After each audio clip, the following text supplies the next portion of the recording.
dengar firman-Mu.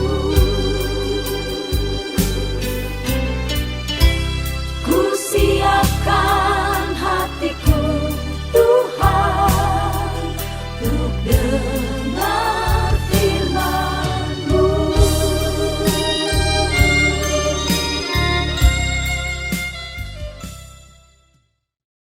Shalom, saudara kasih Tuhan. Bertemu lagi dalam kemurahan Tuhan pada pagi hari ini. Saya percaya saudara semuanya boleh sehat, tetap ada tinggal di rumah bersama keluarga, dan perlindungan Tuhan nyata buat saudara. Terima kasih buat waktunya yang sudah sediakan untuk kita bersama-sama merenungkan firman Tuhan. Saya mengajak kita melihat dalam Yohanes pasal yang ke-8 ayat yang ke-10 sampai dengan yang ke-11. Demikian firman Tuhan. Lalu Yesus bangkit berdiri dan berkata kepadanya, "Hai perempuan, di manakah mereka? Tidak adakah seorang yang menghukum engkau?" Jawabnya, "Tidak ada, Tuhan." Lalu kata Yesus, "Aku pun tidak menghukum engkau. Pergilah dan jangan berbuat dosa lagi mulai dari sekarang." Sebuah kisah di mana ada seorang perempuan yang kedapatan berbuat zina. Dan pada waktu itu ahli Taurat menyeretnya dan hendak memberikan hukuman dengan hukuman yang berlaku pada waktu itu, di mana orang yang kedapatan berbuat zina, dia harus dirajam dengan batu. Tapi dalam kisah ini kita bisa perhatikan ada Tuhan Yesus pada waktu itu, dan dengan kuat kuasa hikmatnya Yesus memberikan sebuah pencerahan yang tentu pagi hari ini kita jadikan sebuah pembelajaran juga dalam hidup ini. Saudara kasih Tuhan, dalam hidup seringkali kita berada pada dua titik yang berbeda.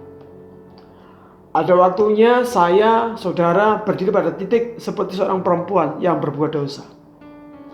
Tapi ada kalanya di satu titik lagi kita melihat orang yang berbuat dosa.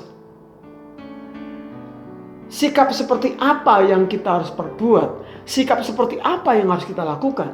Supaya apa yang kita lakukan itu mempermuliakan nama Tuhan. Saudara kasih Tuhan, saya mau katakan buat saudara, ketika saya dan saudara berdiri pada satu titik di mana kita berbuat dosa dalam hidup ini, langkah yang perlu kita ambil adalah sadari segala dosa kesalahan yang kita lakukan. Dan firman mengatakan jangan berbuat dosa lagi. Saya percaya Allah penuh rahmat, Allah penuh kasih. Ketika kita dengan ketulusan hati kita menyadari kesalahan kita dan kita memohon ampun kepadanya, pengampunan itu ada buat saya dan saudara.